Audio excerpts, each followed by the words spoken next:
All right, it looks like we have reached quorum for the day, so I will go ahead and get started. And let me say hello, everyone, again, and welcome. So my name is Jessica Swan, and I am your community manager for the Scope project. Also with me here on the line is Anna. You want to do a quick intro? Yep. Hi, everyone. My name is Anna. I am the community outreach coordinator for the Scope team. We're really excited to have you all here, especially as you get to learn more about this new issue of the Bulletin for the American Astronomical Society. So you will be It is a hearing mouthful. and getting more emails from me. Yeah, Thank you. absolutely. All right, we're going to go ahead and get started here. So before we really dive into our talk for the day, I want to remind folks that we are in fact a community of practice. That's what we focus on. So we connect subject matter experts like yourself with educational outreach teams in NASA called the NASA Science Activation Teams. So a community of practice is made up of the community that it serves, which in this case are the science activation teams, subject matter experts like yourself, and early career scientists. Our primary domain are the areas of earth and space science and engineering education. Ultimately is our goal to broaden participation for learners of all ages within NASA science. And our practice together is to really create these inspiring educational materials and experiences like the eclipse that are truly effective, that they're true to the science, and that they're inclusive of all audiences. We do consider ourselves, there are 4 types of communities. We consider ourselves a best practice community and a knowledge stewarding community. And every savory session starts with a savory snack. So I have a question for you. In Japan, we have the senbei rice crackers. They're considered to be one of Japan's oldest and most traditional savory snacks. The question is, in what century were the senbei introduced to Japan? You can type your response in chat. See how folks are. What's their knowledge of the senbei? Let's see, we've got 5th century, we've got 8th century. Any other guesses out there? I feel like I should do these as polls. This would actually be more fun as a poll. Oh, another 8th century guess. I like it. Give you another 10 seconds for a response.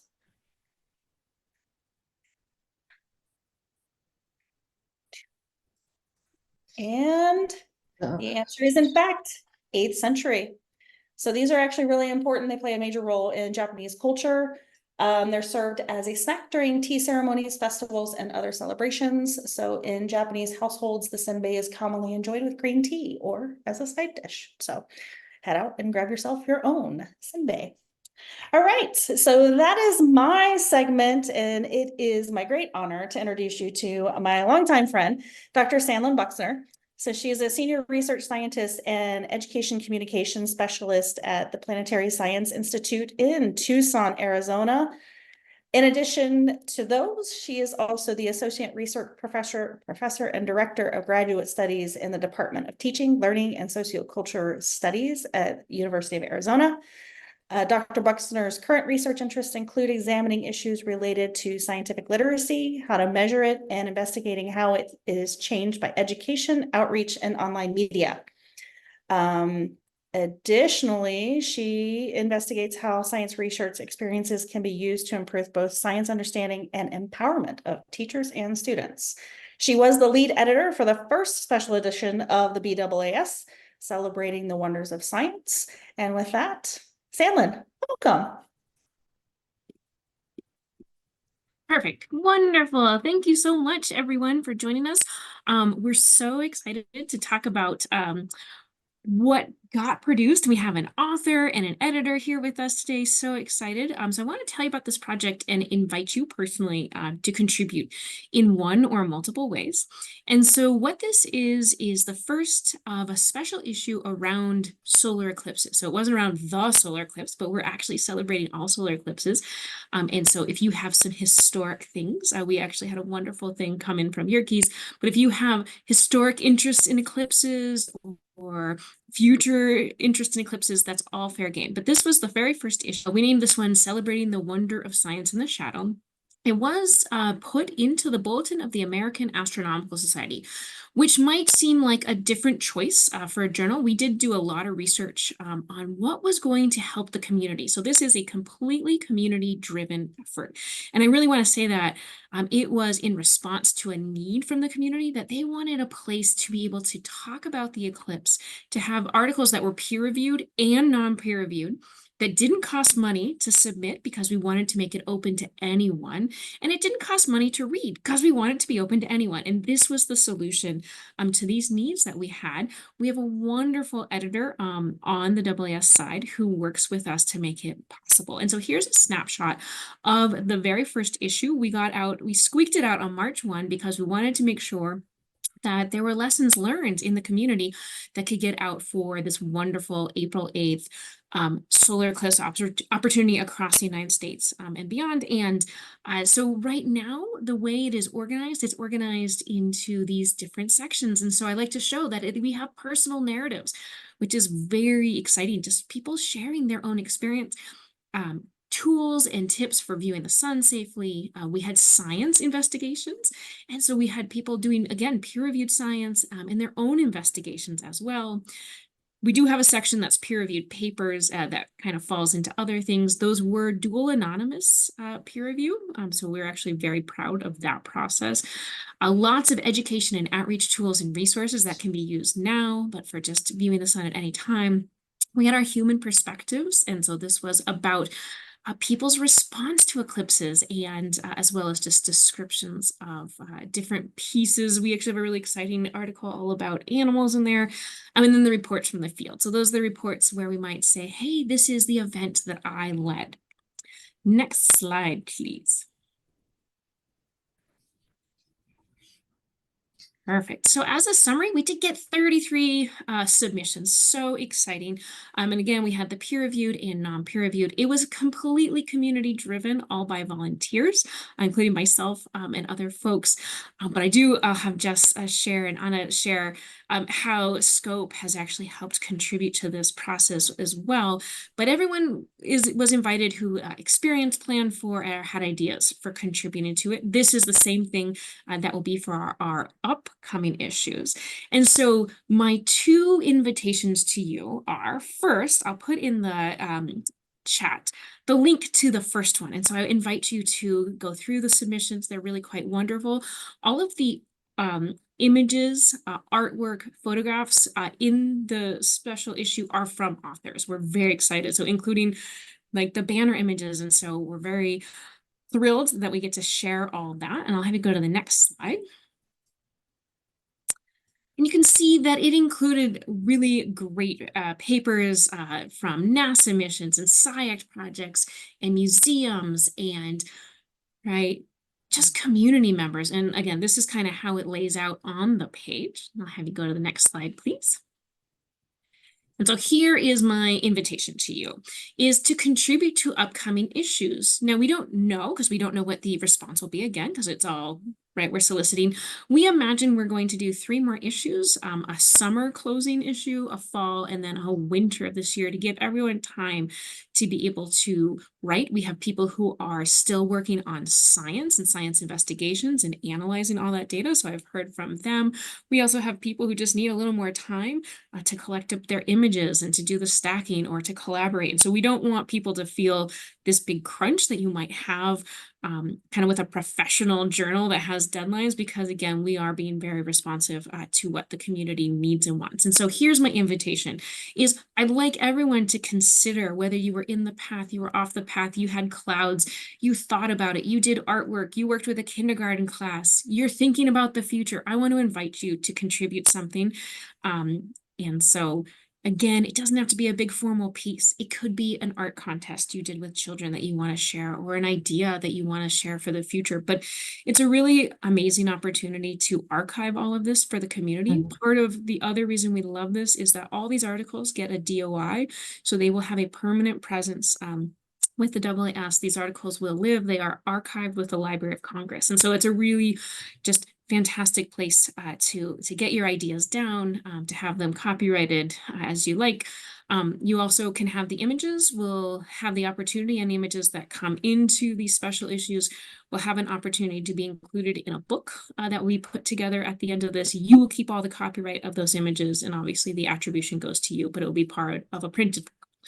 If you're like, I love to write or I don't really want to write we also are inviting editors. And so we do have, this was completely edited by the community, by members, some folks here and others. And so that is an opportunity. And again, I'm going to have Jess tell us a little bit about it. I will say that the call for submissions is already open, and I will now put that in, but you'll see that call for submissions is in.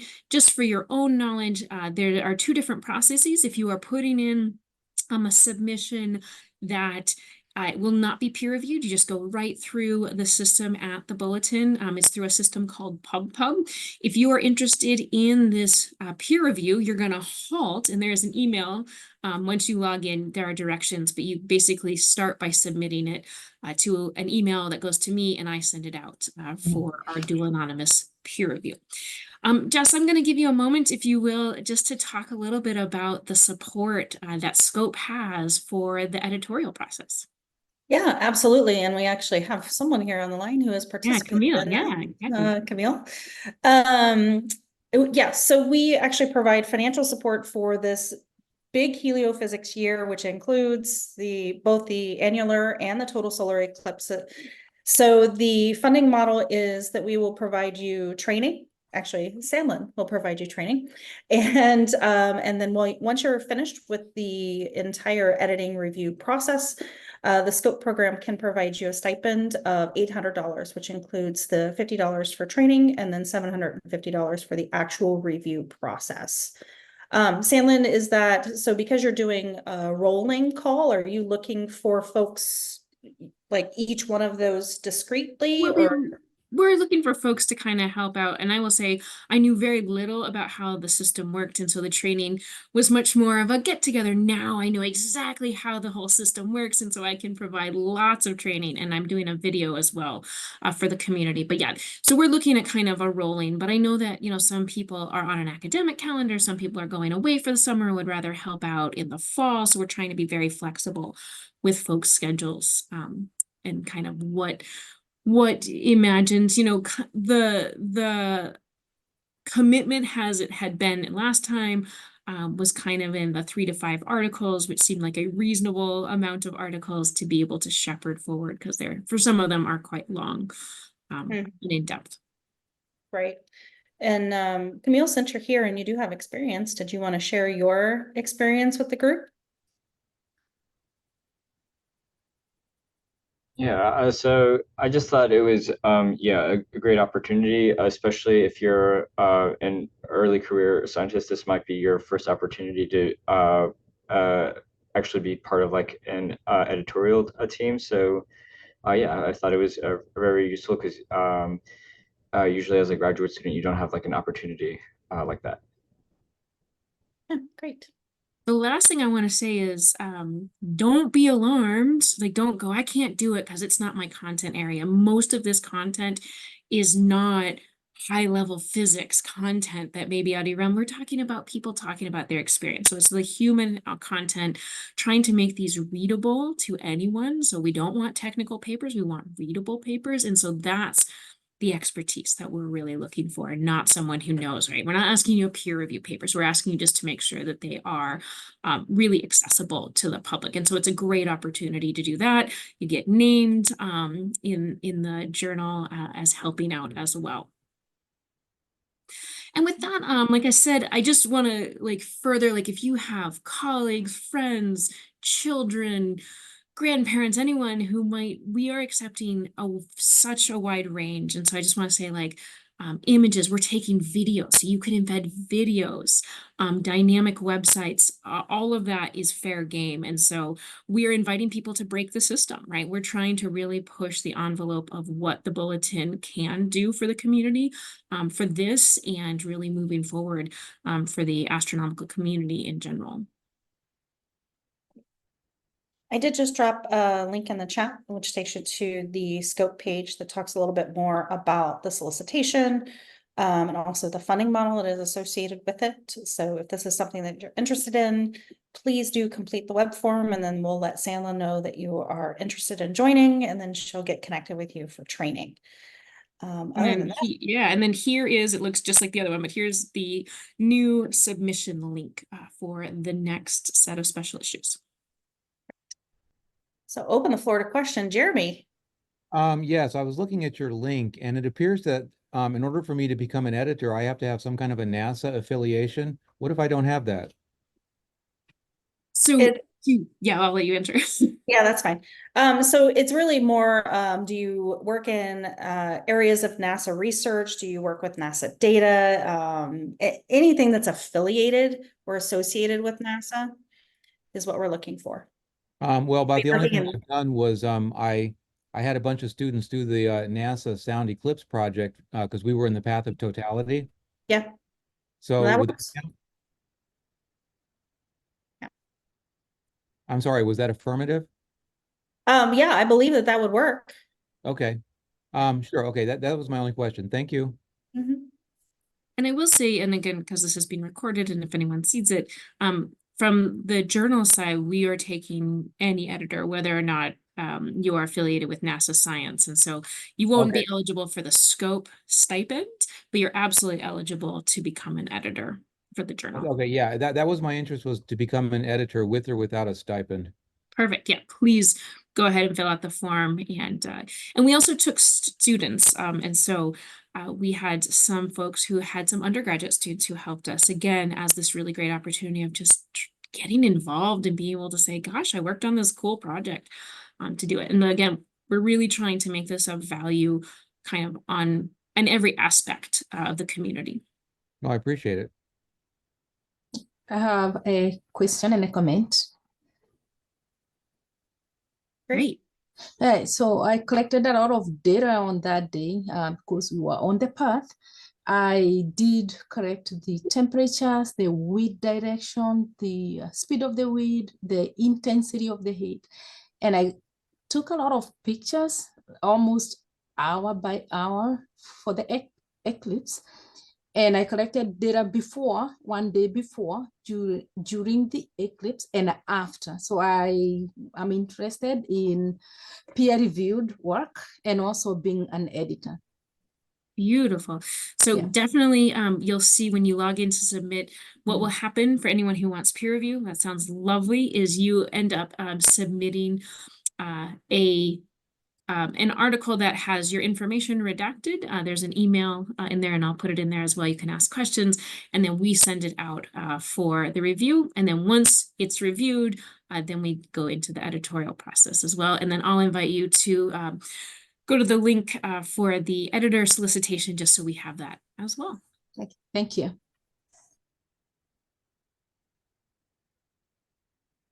Are there any other questions from folks on the line?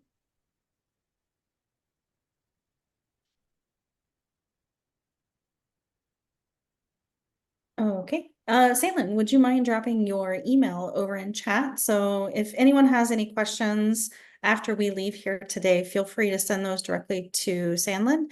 If you have questions about the funding opportunity with Scope, if you could send that email over to Anna. So Anna, maybe drop your email over in chat also. So don't hesitate to reach out. Feel free to share with your colleagues this opportunity. So, I mean, as Sandlin said, we're looking at three more publications. So we're running through the remainder of the year. So there is a lot of opportunity for folks to get involved.